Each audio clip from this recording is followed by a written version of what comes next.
हम इस अभिषेक के विषय में सीखते हैं। निकालिए पुराने नियम से यशायाह नबी की पुस्तक, इसका 10 अध्याय और इसका 27वां पद।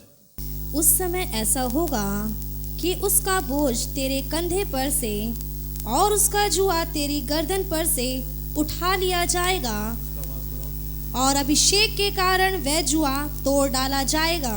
बस उस समय ऐसा होगा कि उसका बोझ तेरे कंधे पर से और उसका जुआ तेरी गर्दन पर से उठा लिया जाएगा, और अभिषेक के कारण वह जुआ तोड़ दिया जाएगा। यहां पर लिखा है जो जुआ है वो कंधे और बोझ पर है और गर्दन पर है। जुआ, बोलिए जुआ। मालूम है जुआ क्या होता है? जुआ, आप तो अधिकांश गांव के लोग हैं, जुआ तो जानते ही होंगे, पर मैं आपको समझा देता हूं, क्योंकि मैं शहरी बाबू हूं पर मैं आपको समझाता हूं। जब किसान दो बैलों को लेकर चलता है और जो खेत में लेकर चलता है और जो हल उसके पीछे रहता है, वो हल जो आपने देखा होगा ना, जो उस पर रखा जाता है, वो एक चौड़ी बेल्ट होती है और दो बड़ी बड़ी बलियां उसके दाएं और बाएं होती हैं, और एक बड़ा चौड़ा बेल्ट वो बैल के कंधे पर होता है, उसकी गर्दन पर। और आपने देखा होगा जब बैल उसको लेकर चलता है तो धीरे धीरे वो रगड़ के मारे काला पड़ जाता है वो हिस्सा उसका, क्योंकि बैल गाड़ी का तमाम बोझा उस बलियों पर से होकर उस चमड़े की बेल्ट पर से आता है और उस बैल के गर्दन पर आता है।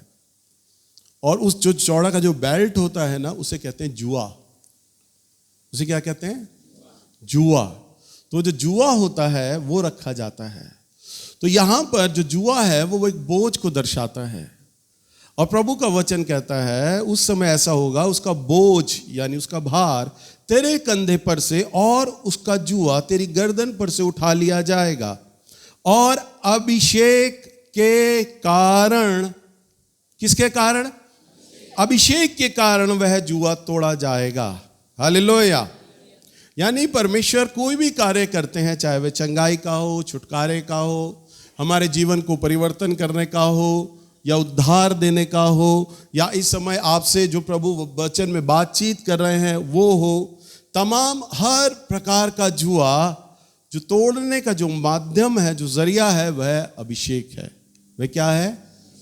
अभिषेक। यानी जिसके पास जितना अभिषेक है वो उतना सामर्थी जुए को तोड़ सकता है।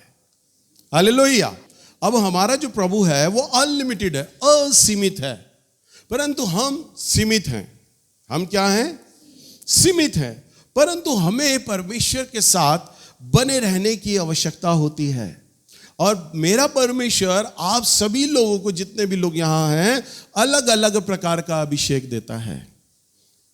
देखिए, अगर मेरे से कोई पूछे कि अभिषेक आपके लिए कितना महत्वपूर्ण है, तो मैं उसे ये कहूंगा, उद्धार पाने के बाद, ध्यान से सुनिएगा, उद्धार मेरे लिए सबसे पहला महत्वपूर्ण हिस्सा है, क्योंकि वो मेरे प्रभु यीशु मसीह की ओर से मुझे मिलता है। और उद्धार के बाद अगर इस धरती पर कोई मेरे लिए चीज जरूरी है ना, तो वह है मेरा अभिषेक। तो वह क्या है? मेरा अभिषेक अगर आपके पास है तो आपके साथ प्रभु खड़ा है। अभिषेक उस बात का प्रमाण है कि प्रभु आपके साथ है, वो एक चिन्ह है। जैसे लाइट इस समय आ रही है, बल्ब जल रहे हैं, पंखे चल रहे हैं, तो इसका पता है कि हमें बिजली आ रही है, और अचानक अगर लाइट चली जाए तो पंखे चलना बंद हो जाएंगे। तो ऐसे ही प्रभु हमें इस्तेमाल करता है, किसके माध्यम से? अभिषेक के माध्यम से। और अभिषेक अगर है तो परमेश्वर हमारे साथ है। परंतु प्रभु की मौजूदगी कितनी? अभी हम गा रहे थे ना, मौजूद है यहां, मौजूद है यहां। पर वो मौजूद तो है, पर आप दिखाओगे उसे कैसे?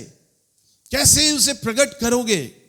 कैसे इस संसार के लोगों पर प्रभु यीशु मसीह को प्रकट करोगे, दिखाओगे कि वो है? और कैसे दिखाओगे? क्यों? क्योंकि परमेश्वर ने वो अभिषेक आपको दिया है, उस माध्यम से आप इस जगत के लोगों पर प्रकट कर सकते हो कि मेरा परमेश्वर ऐसा है। हालेलुया। और प्रभु ने आप सब लोगों को अलग अलग प्रकार का अभिषेक दिया है, अलग अलग प्रकार का दान वरदान दिया है और बुलाहटें दी हैं। देखिए, अभिषेक बहुत व्यापक विषय है।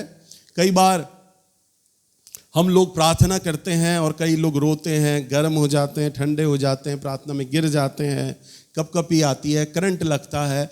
वो एक अभिषेक का एक बहाव है, एक प्रगटीकरण है। परंतु मैं जिस अभिषेक के विषय में आज जो बातचीत कर रहा हूं, अभिषेक आप चाहो लिख लो, परमेश्वर की ओर से वह सामर्थ जो एक विशेष व्यक्ति को विशेष कार्य करने के लिए विशेष सामर्थ प्रदान होती है, उसे अभिषेक कहा जाता है। उसे अभिषेक कहा जाता है। अगर हम देखें पहला कुरिन्थियों की किताब इसका 12 अध्याय और इसके 4 पद में हम यहां पर देखते हैं, वरदान तो कई प्रकार के हैं, परंतु आत्मा एक ही है, और सेवा भी कई प्रकार की है, परंतु प्रभु एक ही है, और प्रभावशाली कार्य कई प्रकार के हैं, परंतु परमेश्वर एक ही है, जो सब में हर एक प्रकार का प्रभाव उत्पन्न करता है। बस यहां पर लिखा है, वरदान तो कई प्रकार के हैं, परंतु आत्मा एक ही है। 12 का 4 पद, वरदान तो कई प्रकार के हैं, परंतु आत्मा एक ही है। 9 वरदान हैं, परंतु 9 वरदानों में भी ब्रांचेस है, उनकी शाखाएं हैं, और असंख्य वरदान हो जाते हैं ऐसे। परंतु प्रभु का वचन कहता है, वरदान तो कई प्रकार के हैं, परंतु आत्मा एक ही है, और प्रभावशाली कार्य वही वो एक आत्मा करवाता है। और इसका 11वां पद, परंतु ये सब प्रभावशाली कार्य वही एक आत्मा कराता है, और जिसे जो चाहता है वह बांट देता है। जिसे जो चाहता है वो बांट देता है। क्या कहता है प्रभु का वचन? वही एक आत्मा सब कार्य करवाता है, यानी परमेश्वर, पवित्र आत्मा, और जिसे चाहता है, ध्यान दीजिए क्या लिखा है, जिसे चाहता है उसे बांट देता है। यानी सेवाएं अलग हैं, बुलाहटें अलग हैं, और कार्य अलग हैं, उनके अनुसार परमेश्वर अलग अलग प्रकार का अभिषेक देता है। देखिए, मेरे को गाने बजाने का अभिषेक नहीं है, मेरे को वचन का प्रचार करने का अभिषेक है। मेरे हाथ में माइक दे दो, कई बार मेरी पत्नी कहती है तुमसे कुछ भी नहीं होता, भाई कहता है तुमसे कुछ भी नहीं होता, तुमसे कोई भी छोटा काम नहीं होता। मैं एक करंट भी आ रहा हो तो एक पेच नहीं खोल सकता स्विच का, बिजली अगर आग लग रही हो तो ज़्यादा मैं एमसील बंद कर सकता हूँ, कुछ नहीं कर सकता। मेरा छोटा भाई कहता भाई तुम कुछ नहीं कर सकते, पत्नी कहती तुम कुछ नहीं कर सकते। मैं कहता हूँ मेरे हाथ में बस माइक दे दो मैं ये कर सकता हूँ, सारा दिन बोल सकता हूँ, बिना तैयारी के बोल सकता हूँ। कोई भी विषय आप मुझे दे दीजिए, मैं उसी पे बोलना शुरू कर दूंगा। ये मेरा अभिषेक है, हालेलुया, ये मेरा अभिषेक है। मैं वचन का प्रचार कर सकता हूं। भविष्यवाणी करने वाला ये उसका अभिषेक है, वो भविष्यवाणी कर सकता है। आराधना करने वाले का उसका अभिषेक अलग है, वह आराधना कर सकता है। सेवा करने वाले का अभिषेक अलग है, वह सेवा दे सकता है। कई लोगों को दान देने का अभिषेक होता है, वो पहली भेंट या दशमांश तक सीमित नहीं रहते, वो दे देते हैं संपूर्ण 100वां हिस्सा दे देते हैं, और वो इतने देने में उदार होते हैं कि कर्जा तक ले लेते हैं प्रभु के कार्य के लिए। वो एक अभिषेक है, वह अभिषेक है कि उदार होते हैं। कई लोग संदेश को सुनते हैं, आप आराधना करो, प्रचार करो, आप क्यों नहीं कर पाते? क्योंकि सबका अभिषेक अलग अलग प्रकार का है, सबको प्रभु ने अलग अलग चुना है। तो प्रभु का वचन कहता है जिसे चाहे वो क्या करता है, बांट दे देता है। अब आपको पहचानना है कि आपका अभिषेक किस प्रकार का है। प्रभु ने आप सब लोगों को अभिषेक दिया है, वरदान दिया है, बुलाहट दिया है।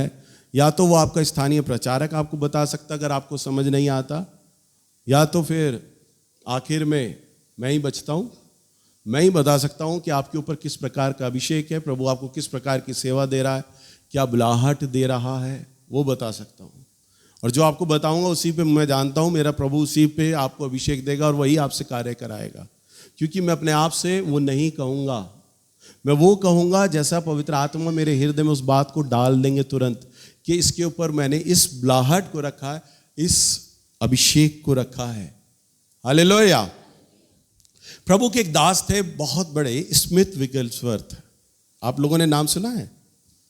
बहुत सामर्थी दास। कई बार मैंने उनके जीवन की गवाही मैंने आप लोगों के सामने रखी है।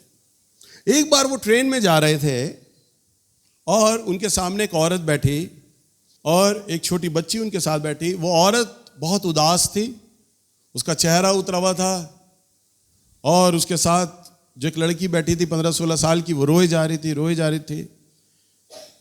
प्रभु के दास स्मिथ उसके सामने बैठे थे और उनको दया सी आई कि इस औरत के घाव बहुत हो रहे हैं। उस औरत की पूरी चमड़ी उधड़ी हुई थी, मीट जो उसका मांस है, हाथ पैरों का मांस नंगा दिखाई दे रहा था, जख्म हो गए हों वैसा मांस दिखाई दे रहा था और लड़की रोए जा रही थी। उन्होंने पूछा उस लड़की से, बेटा तुम क्यों रो रही हो, क्या बात हो गई? उसने कहा, आज हमारी जो मम्मी है, आप देख रहे हैं इनके घावों को, हमने कई जगह इलाज कराया है और कई जगह इलाज कराया, ये ठीक नहीं हो पाई। हमें किसी जानकार ने बताया कि फलाने शहर जाओ और एक बहुत बड़ा डॉक्टर है स्किन का, वो देखकर बताएगा, वो अच्छा सा ट्रीट कर सकता है, तुम्हारी मम्मी का इलाज कर सकता है। तो आज हम उसके पास गए थे। बहुत बड़ा डॉक्टर था। उसने हमारी मम्मी को देखकर बोला कि ये औरत बचेगी नहीं, कुछ ही दिनों की मेहमान है, मर जाएगी इस जख्म के कारण से। तो वो अपनी माँ को खोना नहीं चाहती थी और वो रोई जा रही थी। ऐसी जगह अगर किसी प्रार्थना करने वाले को बोला जाए कि भाई तुम प्रार्थना कर दो, तो आप क्या बोलोगे? भैया टीटी चल रहा है, भीड़ इकट्ठा है, भीड़ चल रही है, लोग पता नहीं मखौल बनाएंगे, मजाक बनाएंगे। आप बोलेगे अभी मेरा मूड नहीं है। आराधना करने वाला बोलेगा मेरा मूड नहीं है, माहौल नहीं बन रहा। आप माहौल पे चलोगे, मूड पे चलोगे।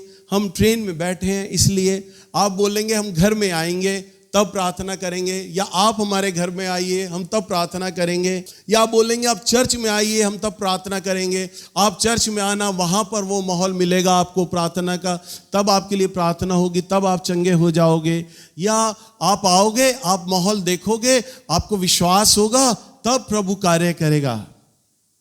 मैं आपको क्या सिखाना मांग रहा हूं, आपके ऊपर जो आपका अभिषेक है ना, उसे समझो।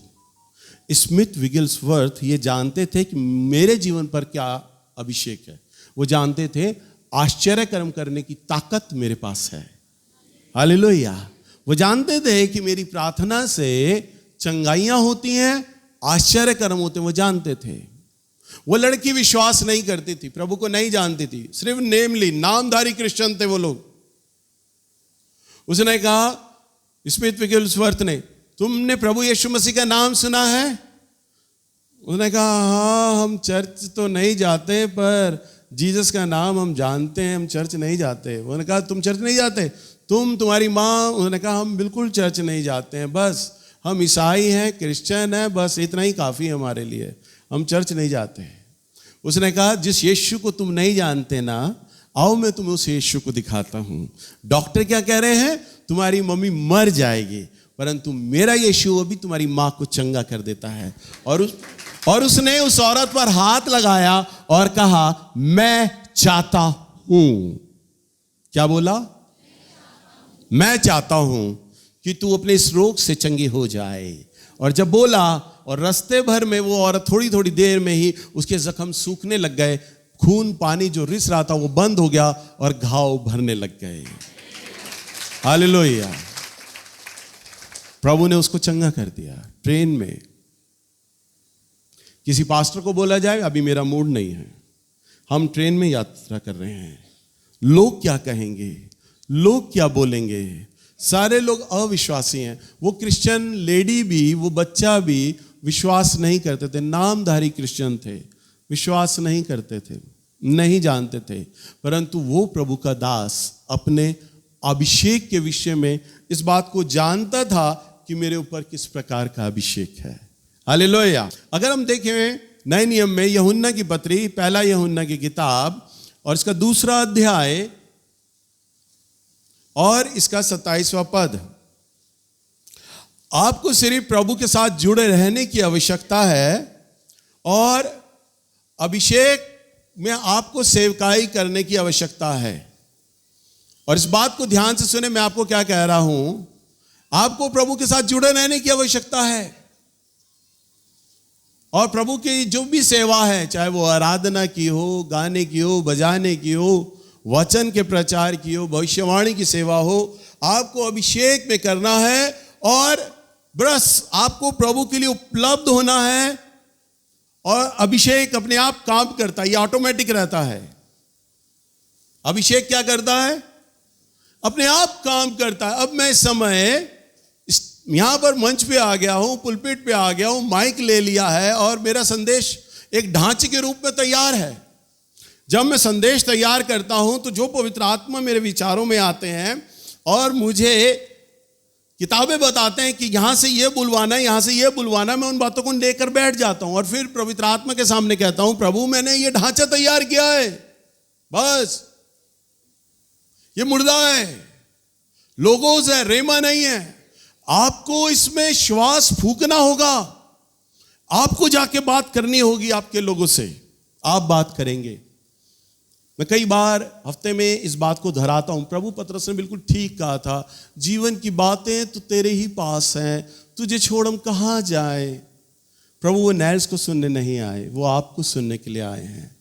आप बात कीजिएगा, आप बात कीजिएगा।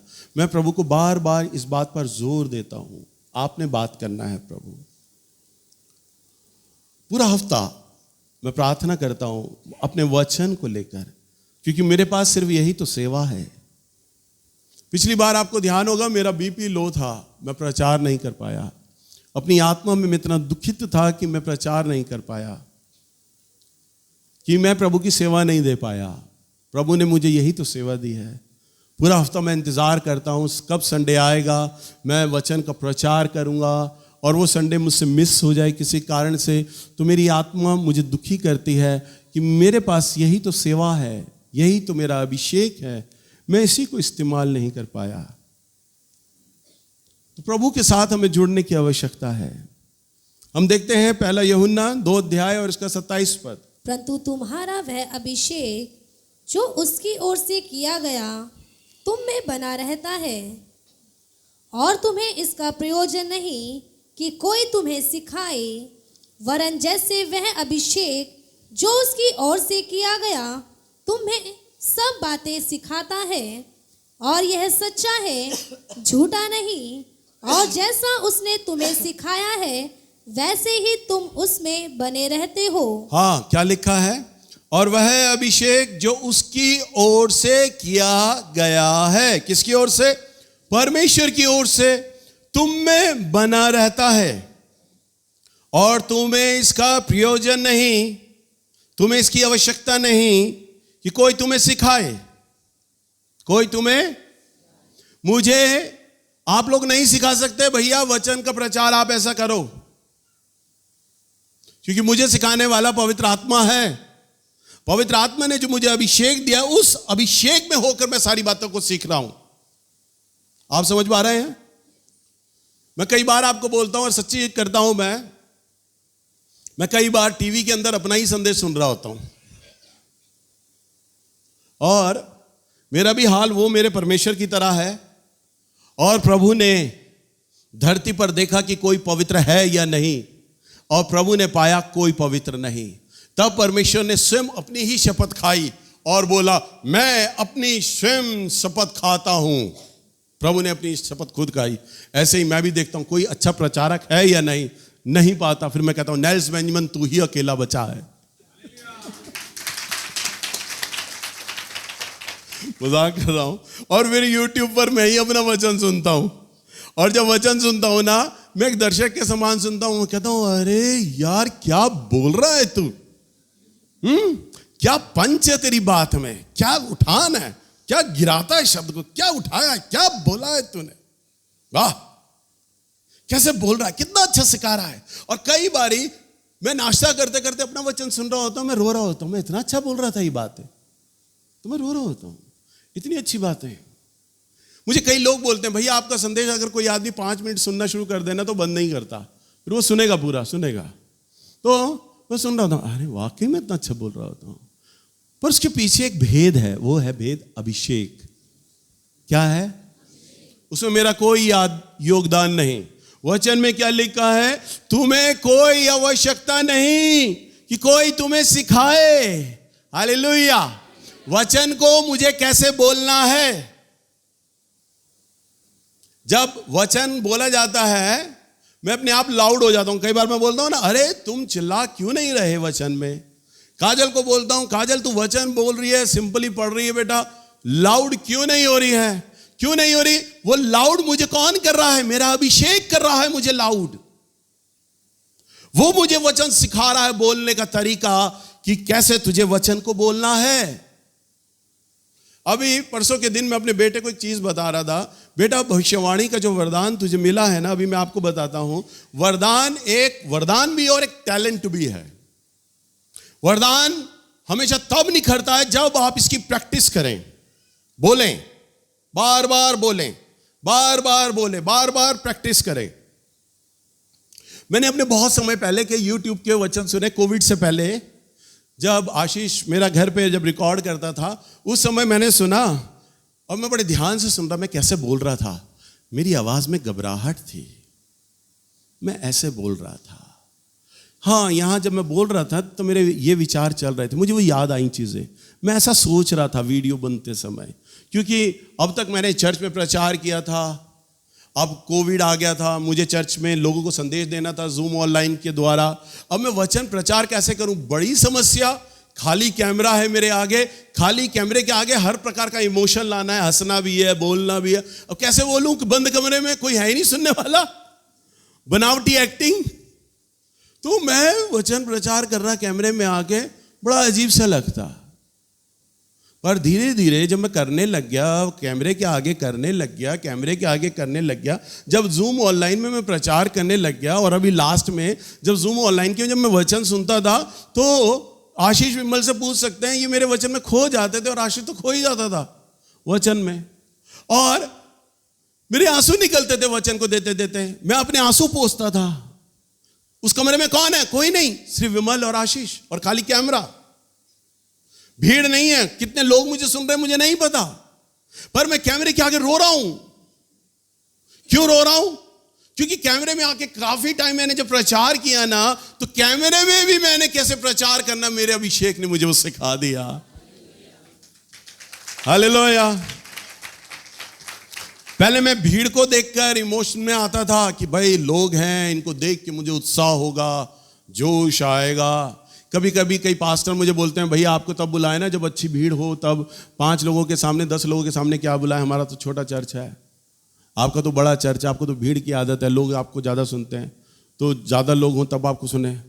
पर मैंने अनुभव से सीखा, कमरे में तो कोई भी नहीं होता, और कमरे में सिर्फ कैमरा सामने लगा होता है, और मैं पूरे इमोशन में बोल रहा हूँ। और उसके बाद जब जूम ऑनलाइन में मैंने सुना, मैंने कहा अरे नैल से तू बोल रहा है, तू तो बिल्कुल ऐसे बोल रहा है जैसे लोगों से बातचीत कर रहा हो, वही इमोशन में है, वही तरस और प्यार के साथ प्रचार कर रहा है, वही आंसुओं के साथ प्रचार कर रहा है। एक बंद कमरे में कैसे प्रचार हो पा रहा है? तुम्हें इसका प्रयोजन नहीं कि कोई तुम्हें सिखाए, परंतु वह अभिषेक जो उसकी ओर से किया गया है तुम्हें सब बातें सिखाएगा, तुम्हें सिखाएगा। वह अभिषेक जो तुम्हारे अंदर है, जो तुम्हारे अंदर है। अब जितने भी हमारे क्वायर के बच्चे हैं, जब वो आराधना करते हैं तो कई बारी वो लापरवाहियां करते हैं। परवीन मुझे बताता है, भैया फलानी लड़की गाना तैयार करके नहीं लाई, फलाना लड़का गाना तैयार करके नहीं लाया, टाइम पर नहीं आए, एक टीम वर्क है, फलाने ने नहीं बजाया ठीक से, तो गाने की आराधना नहीं हो पाई, ठीक से प्रैक्टिस नहीं हो पाई, बजा नहीं पाए। देखिए, मैं आज क्वायर को सबको बोलता हूं, पहली बात तो तुम प्रभु की सेवा कर रहे हो, ईमानदारी से ऑन टाइम आओ, सारे कामों को छोड़कर। उस समय तुम्हें इकट्ठा होना है, तुम्हें प्रभु के लिए उपलब्ध होना है और अपने अभिषेक पर विश्वास करना है। जितना तुम आराधना करोगे, जो अभिषेक तुम्हें मिला है ना, उतनी ज्यादा मंजावट आएगी तुम्हारी वर्शिप में। हालेलुया। तुम्हारी वर्शिप में उतनी मंजावट आएगी। मैंने हजारों बार प्रचार कर लिया है, हजारों बार इन सालों में, अपने चर्च में, बाहर भी। तो वचन कैसा प्रचार करता हूं? बोलो भाई, ठीक से बोलो।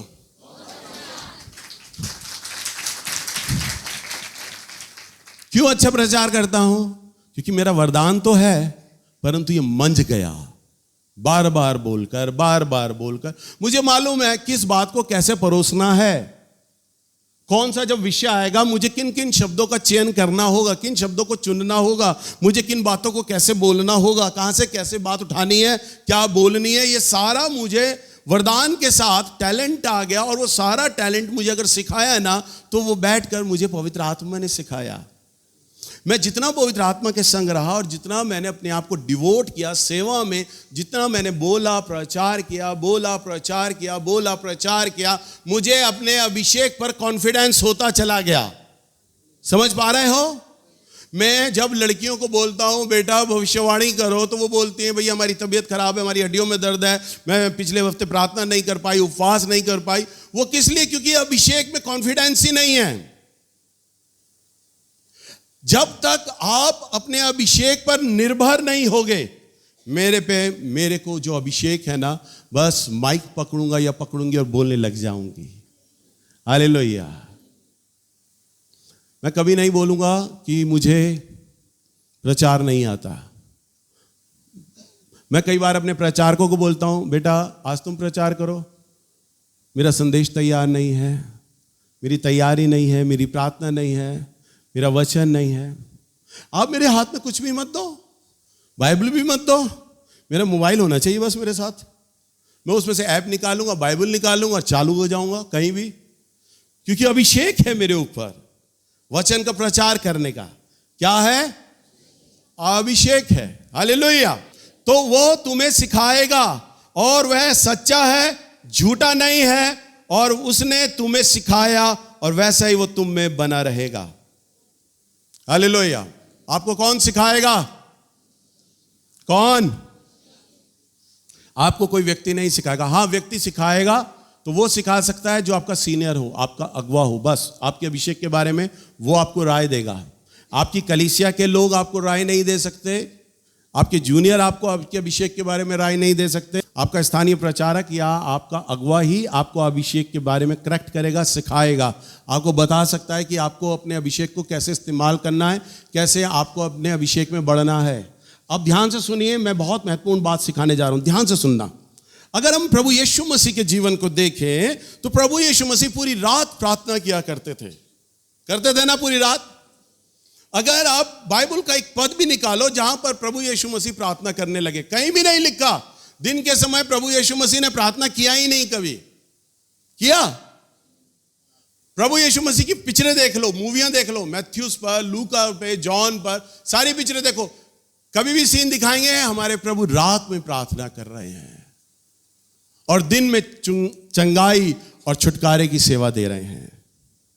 वो लंगड़े को ये नहीं कहते थे, कोई लंगड़ा आता था तो ये कहता प्रभु देख मुझ पर दया कर, तो प्रभु कहते थे ठहर जब मैं प्रार्थना कर लूं जरा पहले। हो प्रभु जी तेरे सामने लंगड़ा आया, इस पे दया कर, अनुग्रह कर, अनुग्रह कर। ऐसा करता ही नहीं था मेरा प्रभु, क्योंकि मेरा प्रभु अपने अभिषेक के बारे में जानता था।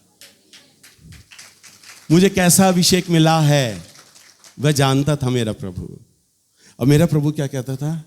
मैं चाहता हूं तू देखने लग, मैं चाहता हूं तू चंगा हो जा, मैं चाहता हूं तू शुद्ध हो जा, मैं चाहता हूं एलाजर तू बाहर आ जा। बस आदेश देते थे मेरे प्रभु। प्रभु ने अपने वचन में बोला है, मरकुस की किताब 16 अध्याय और इसका 17 पद निकालिए। विश्वास करने वालों में ये चिन्ह होंगे कि वे मेरे नाम से दुष्ट आत्माओं को निकालेंगे। क्या होगा? क्या बोल रहा है प्रभु का वचन? विश्वास करने वालों में ये चिन्ह होगा। आप विश्वास करते हैं? कोई विश्वास नहीं करता तो हाथ क्यों नहीं खड़ा किया? वो सोच रहे हैं कहीं कौन बनेगा करोड़पति का गेम ना चल रहा हो, कहीं भैया फंसा ना दे। तो प्रभु का वचन कहता है विश्वास करने वालों में चिन्ह होगा। क्या चिन्ह होगा? कि वे मेरे नाम से दुष्ट आत्माओं को निकालेंगे। वे मेरे नाम से दुष्ट आत्माओं को निकालेंगे, नई नई भाषाएं बोलेंगे, हाँ सांपों को उठा लेंगे, हाँ, और यदि वे प्राणनाशक वस्तु भी पी जाएं, तो भी उनकी कुछ हानि ना होगी। वे बीमारों पर हाथ रखेंगे और वे चंगे हो जाएंगे। अब दोबारा से पढ़ो बेटा। विश्वास करने वालों में ये चिन्ह होंगे कि वे मेरे नाम से दुष्ट आत्माओं को निकालेंगे। कौन निकालेगा?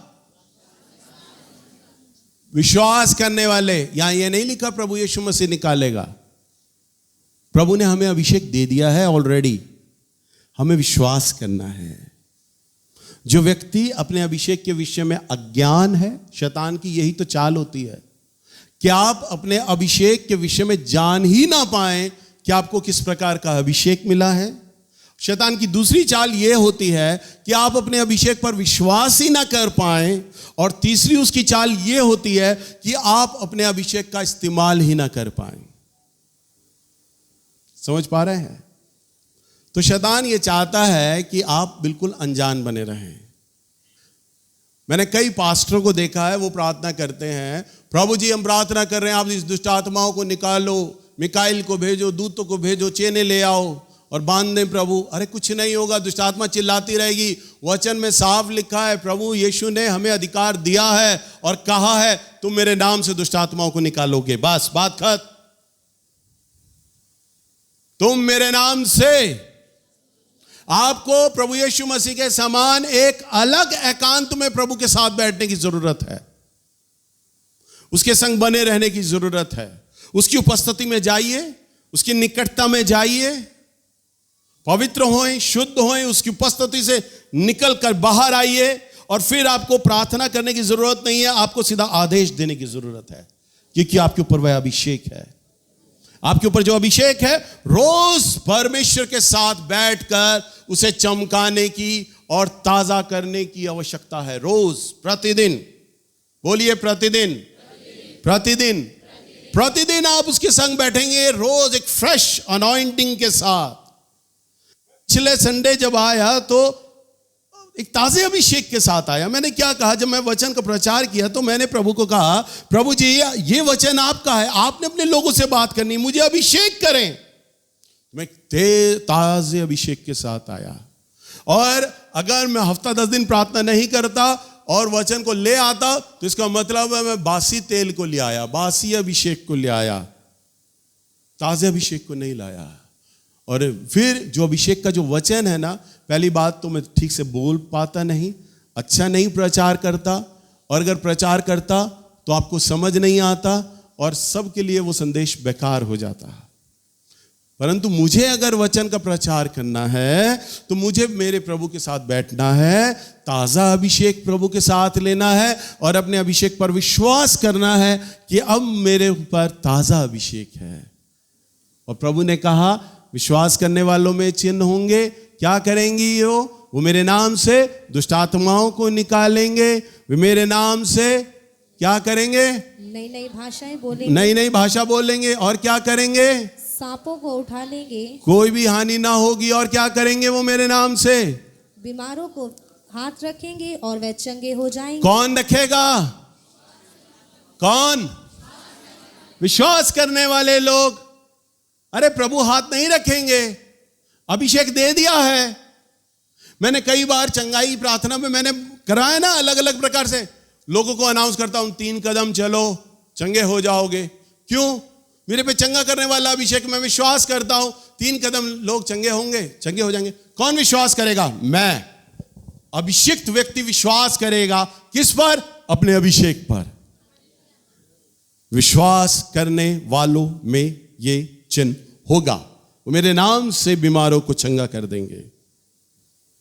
मैं बोलता हूं आराधना करो, अभी चंगे हो जाओगे। मैंने विश्वास किया अपने अभिषेक पर। अब मैं, शैतान मुझे विचार दे, नेल्स तू नहीं प्रार्थना कर सकता है, तेरी प्रार्थना से कुछ प्रभाव नहीं होगा, तब मुझे क्या विश्वास करना होगा? नहीं, मेरे ऊपर, मेरे साथ मेरा प्रभु का अभिषेक है। और आप शैतान की बात को कैसे झुटलाएंगे? जब आप बार बार अपने अभिषेक का इस्तेमाल करेंगे, अभिषेक का इस्तेमाल करेंगे, आप मंजते चले जाएंगे। हालेलुया। कई बार मैं अपनी लड़कियों को बोलता हूं, बेटा तुम किसी को भी लेकर भविष्यवाणी कर सकते हो, किसी को भी खड़ा कर दो तो भविष्यवाणी करने लग जाओगे, बोलोगे। सनी के सामने आ जाओ तो बोलने लग जाओगे, फलाने के पास आओगे तो बोलने लग जाओगे। वो कहते हैं नहीं, वो मुझे बोलते हैं नहीं भैया, प्रभु हमें बोलते हैं लाल चुन्नी, सफेद चुन्नी, हरी चुन्नी, फलाने लोग खड़े हो तभी उनके लिए हम बोल पाएंगे, वैसे नहीं बोल पाएंगे। परंतु मैं आपको एक चीज सिखाता हूं। प्रभु का एक दास है मनश्शे जॉर्डन, प्रॉफिट है वो, और कितनी उम्र होगी, शानू से 2-3 साल बड़ा है, 27-28 साल, और बेनीहीन के साथ रहते हैं वो। किसके साथ? और मनश्शे जॉर्डन की मैंने गवाही सुनी। वो मालूम है क्या बोलता, मैं डेली 500 प्रोफेसी करता हूं। कितना? 500 प्रोफेसी डेली, यानी अपने वरदान को कितना उसने मांझा, रोज प्रैक्टिस कर रहा है। और बेनीहीन किसी के सामने भी उसको ले जाकर खड़ा कर देते हैं, मनश्शे प्रभु क्या बोल रहा है इसके लिए, और वो चालू हो जाता है। उसे सोचना ही नहीं पड़ता, उसे प्रार्थना ही नहीं करनी पड़ती, उसे बोलना ही नहीं पड़ता। मेरे चर्च में जब लड़कियां भविष्यवाणी करने के लिए यहां आती हैं ना, मैं किसी में दोष नहीं लगा रहा, परंतु मैं सिखा रहा हूं, जब भविष्यवाणी करने के लिए आती है ना, तो जब वो प्रार्थना करती है, मैं आत्मा में खींच रहा होता हूं, घर में क्या किया 7 दिन, अरे यहां तक माइक पे चालू हो जाना है। इसकी तरफ विमल की तरफ आंख गई तो अभिषेक में इतना कॉन्फिडेंस होना चाहिए कि पवित्र आत्मा मुझे विमल के बारे में बताओ, बताने लग जाएगा, क्योंकि अभिषेक है। जब वो मनश्शे जॉर्डन के साथ कर सकता है तो वो आपके साथ भी कर सकता है। हालेलुया। आराधना करने वाली लड़कियां प्रार्थना करती रहती हैं, प्रभु जी आ जाओ आ जाओ। अरे क्यों नहीं है, प्रभु तुम्हारे साथ खड़ा है। एक बात नोटिस करो, कई सालों से मैं तुम्हें बताता हूं, यह नहीं कि मैं तुम पे दोष लगा रहा हूं, कभी वचन को प्रचार करने से मैंने पहले प्रार्थना किया? बोलो, कभी देखा तुमने कि वचन को प्रचार करने से पहले मैंने प्रार्थना किया? कभी किया ही नहीं मैंने। पर वचन बड़ा अच्छा प्रचार करता हूं मैं। क्यों? क्योंकि मैं 6 दिन प्रभु के साथ बैठा होता हूं, मांग रहा होता हूं, और मैं अपने अभिषेक में पूरा कॉन्फिडेंट होता हूं। अगर आप प्रार्थना कर रहे हो ना, प्रभु आप मेरा इस्तेमाल करें, तो आपके पैर लड़खड़ा रहे हैं, प्रभु ये समय आ गया है, मैंने माइक ले लिया है, अब लाज रख लो, आप आ जाओ। याद रखिए, परमेश्वर इमरजेंसी आपातकालीन के लिए नहीं होता, वो रिश्ता बनाने के लिए है। हालेलुया। परमेश्वर प्यार करने के लिए है। हालेलुया। प्रभु से आप आपातकालीन नहीं, प्रभु अब मैंने आपकी आराधना कर रही है, आ जाओ, गिरा दो लोगों को। प्रभु भविष्यवाणी करनी है, रेवलेशन चाहिए, आ जाओ ना। अरे 6 दिन घर में क्या कर रहे थे, मक्खियां मार रहे थे क्या? 6 दिन बैठो, और 7वें दिन जब तुम माइक पे आओ ना, तो स्पिरिट में इतने भरे हुए हो कि बस भैया के रुकने का इंतजार कर रहे हो, बस मेरा नाम बोल, अरे भैया बोल के खत्म करो मेरा नाम, बोला खत्म किया, और फटाफट खड़ा हो, तू खड़ा हो, तू खड़ा हो, तू खड़ा हो, और प्रभु ये बोल रहा है, ये बोल रहा है, ये बोल रहा है, ये भड़ भड़ भड़ भड़ भड़। अरे क्यों? क्योंकि 6 दिन तुम प्रभु की उपस्थिति से आए हो। हालेलुया। हम वचन में एक और चीज को देखते हैं, निकालिए प्रेरितों के काम की किताब 3 अध्याय और इसका पहला पद। पतरस और यूहन्ना तीसरे पहर प्रार्थना के समय मंदिर में जा रहे थे, और लोग एक जन्म के लंगड़े को ले आ रहे थे, जिसको वह प्रतिदिन मंदिर के उस द्वार पर जो सुंदर कहलाता है बैठा देते थे, कि वह मंदिर में जाने वालों से भीख मांगे। जब उसने पतरस और यूहन्ना को मंदिर में आते देखा तो उनसे भीख मांगी। पतरस ने यूहन्ना के साथ उसकी ओर ध्यान से देखकर कहा, हमारी ओर देख। अतः वह उनसे कुछ पाने की आशा रखते हुए उनकी ओर ताकने लगा। हाँ देखो यहां पर क्या हुआ, पतरस और यूहन्ना मंदिर जा रहे हैं, प्रभु के भवन जा रहे हैं प्रार्थना करने के लिए। बिल्कुल दरवाजे पर एक भिखारी भीख मांग रहा है और कटोरा हिला रहा है। जैसे ही पतरस और यूहन्ना, मैंने मूवी में सीन देखा था, बड़ा अच्छा सीन था। जैसे ही वो सीढ़ी के पैर पे पैर रखते हैं, पतरस की निगाहें दरवाजे पर बैठे उस भिखारी पर पड़ती है। लंगड़ा आदमी है, भीख मांग रहा है, और वो ताकने लगा, अब मेरा ग्राहक आ गया है, दया से भर गया है और अब कुछ सिक्के मुझे देगा। भिखारी आशा के साथ है, अब कुछ पैसा मिलेगा मुझे, और वहां पर लिखा है सो उसने पाने की आशा से उनकी ओर ताकने लगा। 6 पद। तब पतरस ने कहा, सोना और चांदी तो मेरे पास है नहीं, मेरे पास क्या है? यीशु मसीह का नाम, यानी मेरा अभिषेक। हालेलुया। उसने क्या बोला? मेरे ऊपर वो नाम है, अभिषेक, सामर्थी, मसाया, यीशु मसीह का नाम है, और मैं तुझे कहता हूं यीशु मसीह के नाम से चल फिर। वहां यह नहीं लिखा पतरस बैठ गया लंगड़े व्यक्ति के लिए और प्रार्थना करने लगा, ना बोला, क्योंकि प्रभु यीशु मसीह के जीवन को उसने देखा। हमारा रब्बी रात भर प्रार्थना करता है, दिन में आदेश दे देता है, आदेश देता है और सामर्थ होती है। मैं क्यों बोल रहा हूं? मेरी जितने भी लड़कियां हैं जो भविष्यवाणी करती हैं, मैं किसी पे दोष नहीं लगा रहा, पर सिखाना मांग रहा हूं। वे कई बार बोलती है हमारा प्रार्थना नहीं हुआ, हमारी तबीयत ठीक नहीं है। अरे तुम पर वो अभिषेक है जो तुम्हें इस बात को सिखाएगा, पर जब तुम खड़े होगे तो वरदान मंझेगा। हालेलुया। जितनी लड़कियां लड़के आराधना करते हैं, जितना बोलेंगे वो मंझेंगे। मैं इतना अच्छा प्रचार कैसे कर पाता हूं? क्योंकि मैंने हजारों बार प्रचार कर डाला। आज मैं एक नए विश्वासी को भी सिखा सकता हूं, आप लोगों को भी सिखा रहा हूं, और मेरे पास अगर अच्छे अच्छे पास्टर्स और लीडर्स आ जाएं तो उनके लिए भी मैं संदेश अच्छा प्रचार कर सकता हूं। मुझे जब बेंगलोर में बुलाया गया, जब वहां साउथ के पास्टर्स थे, और जब मैंने पवित्र आत्मा पे बोला, तो वो जब मुझे एयरपोर्ट छोड़ने जा रहे थे, वो पास्टर्स लोग कहते, भैया पवित्र आत्मा में आप इतना अच्छा आपने प्रचार किया, हमने सारी जिंदगी नहीं सीखा। कह रहे ये संदेश आपको कहां से मिला? मैंने कहा पवित्र आत्मा ने सिखाया। हालेलुया। उनके बीच में बिशप आया हुआ था, पूरी मार्केट में घूम रहा था उनके साथ, अलग अलग जगहों पे मुझे होटल ले जा रहे थे, शॉपिंग करा रहे थे। शाम के समय 7:30 बज चुका था, उनकी क्वायर 1 घंटे से गा रही थी। उनका बिशप आया था, और वो सोचा कि हम साउथ के लोग जाके दिल्ली में धूम मचाते हैं, अब ये नॉर्थ इंडियन आया है, क्या प्रचार करेगा, मार्केट घूम के आया है। और जब मैंने प्रचार किया तो दनादन अच्छा से 1 घंटा सारा प्रचार किया, और नीचे उतरा, फिर वो साउथ इंडियन बिशप मुझे बोलता, मैं सोचा इंडियन प्रचारक आया, क्या बोलेगा, मार्केट घूम के आया, पर आपने ब्रदर इतना अच्छा रेवलेशन प्रचार किया, मैं दंग रह गया। कैसे प्रचार किया? हालेलुया। मैंने कहा मुझे खिलाओ, मार्केट ले जाओ। कैसे प्रचार किया? कैसे? उसका रहस्य यह है कि प्रभु के साथ अलग समय है। हालेलुया। पुलपिट पे प्रचार करते समय मैं ये नहीं कहता पवित्र आत्मा लाज रख लेना, क्योंकि मुझे मालूम है मेरा पिता मेरे साथ खड़ा है।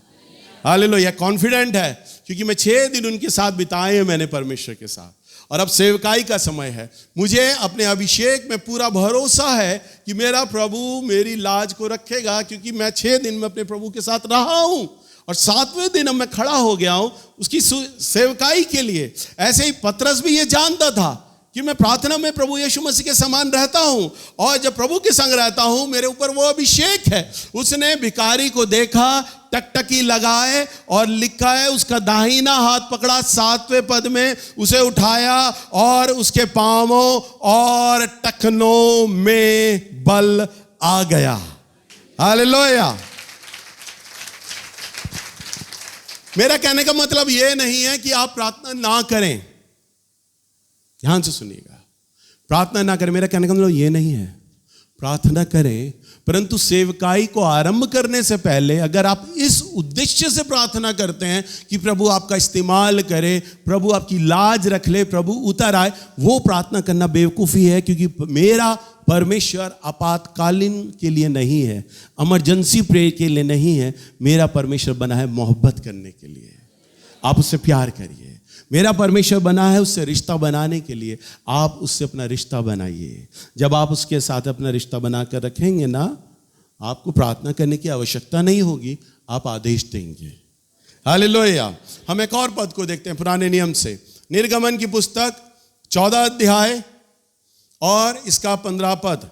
यहां ये बात उस समय की है जब मूसा तमाम इस्राएलियों को मिस्र देश से बाहर ले आया और उनके सामने लाल सागर आ गया।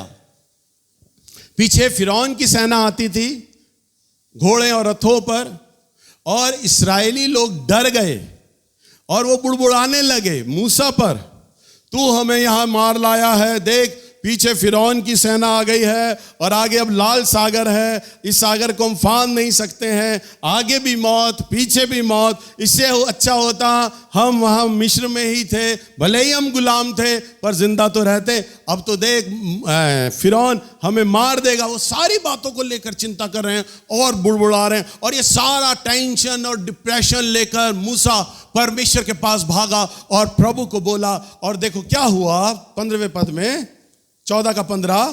तब यहोवा ने मूसा से कहा, तू क्यों मेरी दुहाई दे रहा है? तू क्यों मेरी दुहाई दे रहा है? प्रभु ने उससे शिकायत किया, क्वेश्चन मार्क है, तू क्यों गिड़गिड़ा रहा है मेरे आगे? तू क्यों? अरे मैंने तुझे अगुआ बनाया है, लीडर बनाया है, तेरे ऊपर अभिषेक एक अगुवे का, एक लीडर का, उस अभिषेक को जान। मैंने झाड़ियों में दर्शन देकर कहा था मेरी कौम को तू छुड़ाने वाला होगा, उन बातों को जान, उस पर भरोसा रखना सीख। तू क्यों दुहाई दे रहा है? आगे इस्राएलियों को आज्ञा दे कि यहां से कूच करें। हाँ, लाल सागर की तरफ आगे चलना शुरू करें। और 16वें पद में देखो प्रभु से याद दिलाते क्या करना है। और तू अपनी लाठी उठाकर अपना हाथ समुद्र के ऊपर बढ़ा, और वह 2 भाग हो जाएगा।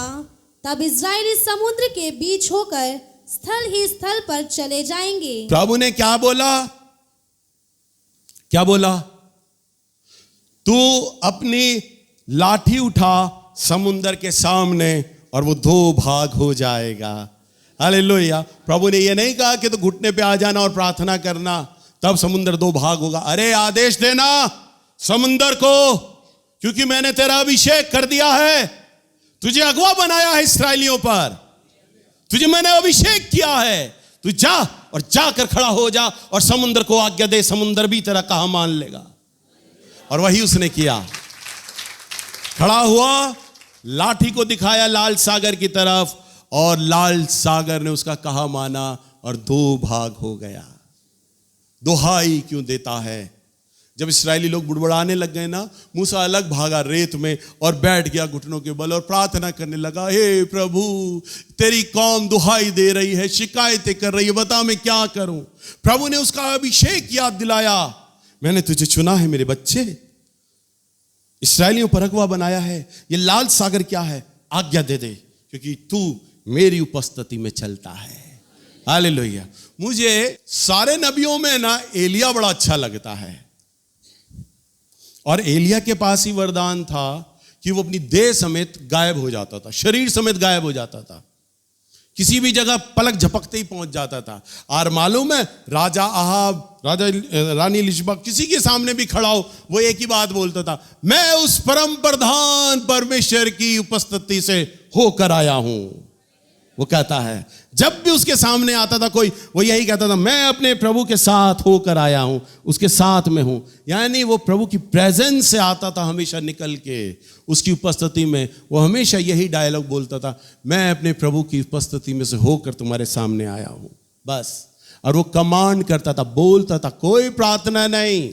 उसने भविष्यवाणी की, जो बोला वो हो गया, जो कह दिया वो हो गया।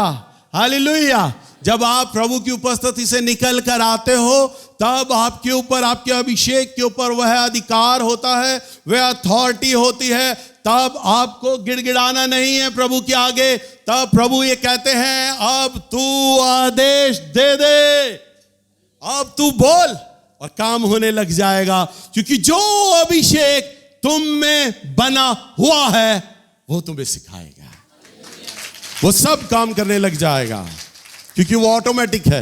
अभिषेक को अपना काम करने दो, अभिषेक को अपना काम करे तो बस तुम्हारा वरदान, तुम्हारी सेवा, तुम्हारी बुलाहट तभी चमकेंगे जब इसका ज्यादा से ज्यादा इस्तेमाल करो, ज्यादा से ज्यादा इस्तेमाल करो, ज्यादा से ज्यादा बोलने लग जाओ। मैं जब भी अपने प्रचारकों को बोलने के लिए मौका देता हूं, तब उनके लिए ये सुनहरी मौका, उन्हें प्रचारकों को समझना है कि उनके लिए सुनहरी मौका है कि हम प्रचार करें, क्योंकि जितना हम प्रचार करेंगे ना, उतना हमारा ये वरदान निखरेगा। मेरे चर्च की क्वायर के बच्चे ये बात को महसूस करें, हम जितना अच्छा वर्शिप करेंगे, जितना हम आत्मा में होकर गाएंगे, हमारी आत्मा, हमारा अभिषेक हमें सिखाएगा और मांझेगा और चमकाएगा हमें, और हम चमकने लग जाएंगे। भविष्यवाणी करने वाले ये सीखे, मैं जितना बोलूंगा, मैं जितनी भविष्यवाणी करूंगी या करूंगा, जितना मैं बोलूंगा उतना मेरा वरदान चमकता चला जाएगा, चमकता चला जाएगा। मैं जितना बोलूंगा प्रैक्टिस में आ जाऊंगा, बोलता चला जाऊंगा। अगर आप मनीषा जॉर्डन की यूट्यूब पे आप प्रोफेसी सुने तो उसको सोचना नहीं पड़ता प्रभु क्या बोल रहा है। मुझे तो लगता है उसके शब्द उसके कम पड़ रहे होते, रेवलेशन प्रभु इतना दे रहा होता है, बहुत तोते की तरह करके इंग्लिश में बोलता चला जाता है, स्पीड में बोल रहा होता है, और रुक रुक के नहीं बोलता, बहुत स्पीड में इंग्लिश बोल रहा होता है, और सारा रेवलेशन बता रहा होता है, प्रभु आपके लिए ये कह रहे हैं, ये कह रहे हैं, ये कह रहे हैं, ये कह रहे हैं, ये कह रहे हैं। 2 मिनट में दुनिया भर की बात वो कह देता है। बहन फिर उसका हाथ पकड़ते हैं, क्वायर की तरफ ले जाते हैं, प्रभु इस बहन के लिए क्या कह रहा है, वो फिर चालू हो जाता है बड़ बोलना, रुकता नहीं है, क्योंकि मांझ लिया 500 भविष्यवाणी प्रतिदिन। हालेलुया। फिर कोई पूरे वरदान पर कॉन्फिडेंस होता अपने कि मैं जो बोल रहा हूं ना वही सच है। हालेलुया। समझ पा रहे हैं ना? इसलिए आपको जो भी वरदान मिला है, अपने आप को सेवा में खर्च करें, बोलें, इस्तेमाल करें, ताकि आपका वरदान चमकता चला